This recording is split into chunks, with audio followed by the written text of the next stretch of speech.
Good morning. I'm Secretary of State Trey Hargett. Today is Thursday, August 17, 2017. Today we'll be discussing the second quarter of 2017 outlined in the Tennessee Quarterly Business and Economic Indicators Report. The report is published through a partnership between my office and Dr. William F. Fox at the University of Tennessee. The report offers a snapshot of the state's economy based on business data from the Division of Business Services. Let me begin by saying data this quarter indicates the second quarter grew nearly 7% compared to this time last year with 9,524 new entity filings. We have now seen positive year-over-year growth of initial filings for 23 consecutive quarters. The second quarter dipped compared to the first quarter of 2017, which is a trend we see annually, and unemployment in Tennessee is now at a historically low 3.6%. That's the lowest unemployment rate recorded to the Bureau of Labor Statistics database, which dates back to 1976. We will take questions shortly, but I will now turn over to Dr. Fox. Dr. Fox? Mr. Secretary, thank you very much. It's also my pleasure to be with you. Let me reiterate the Secretary's point that we've now had 23 consecutive quarters of positive growth. But what particularly strikes me when we look at the new filings is over the last 2 years, the growth rates have been very steady, very strong, consistently over 6% every quarter on a year-over-year basis. And so really good signal of sustained growth and expectation of sustained growth into the future in Tennessee. In terms of even the number of businesses operating in Tennessee, we look at total number of active entities, up over 5% from a year ago. Again, very, very good news in terms of Tennessee. Let me turn to broader economic data. As the Secretary noted, historically low unemployment rate. I'll remind you that a new rate will be released this afternoon. But I would also want to point out that tax revenues in Tennessee for the most recent fiscal year just ended up over 4%. When you remember that inflation rate was 1.7%, that's very healthy growth in the inflation-adjusted tax revenues, personal income also growing at a healthy pace. One final note that I found intriguing in this quarter's information is the distribution across the large counties. The 4 biggest counties in Tennessee did have a very good quarter, up much faster than the overall average. But what's striking is that while we often say, well, it's Davidson County and Central Tennessee where we're seeing the fastest growth. In fact, it was Shelby County and Hamilton County, both with 18% increase in new filings that led the way. And so a very diverse performance from the overall state's geographic perspective. So bottom line, really good news again this quarter in this release. Thank you, Dr. Fox. We want to open things up for questions now. Just kind of fire away if you're ready. This is Mike Osborne with WMOT.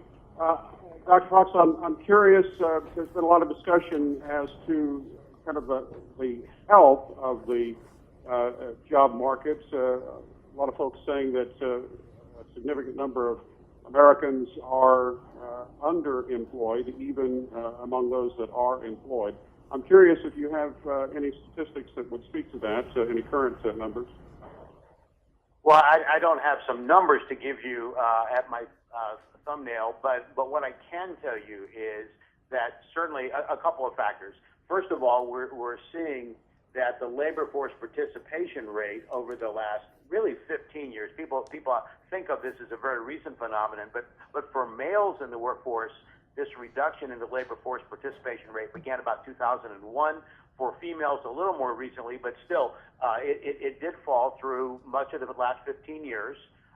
We've begun to see a little bit of an uptick over the last year, and so maybe we're beginning to see some of the workers coming back in.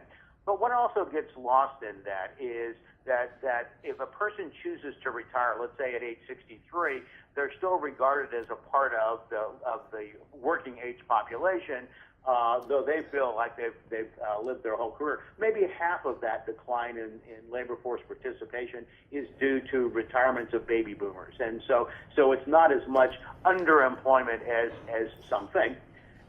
But beyond that, it is true that we do have workers, a noticeable share who are working part-time and would rather work full-time, or workers who feel they're underemployed. And particularly in Tennessee, this has been a focal point for state government trying to enhance the labor force so that we have a set of much higher skilled workers. And so programs like Tennessee Reconnect and Tennessee Promise and this range of higher ed programs, but also the focus on K through 12 and trying to enhance the quality there are clear evidences on our state's part that we recognize the need that underemployment may be the result of workers without the skills necessary to compete effectively, and we're trying to deal with that problem straight up.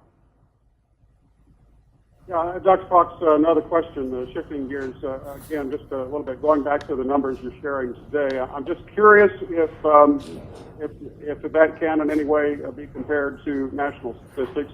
Curious how Tennessee's good fortune over the last few quarters compares to the rest of the country. Sure. Well, two evidences by comparison with national data.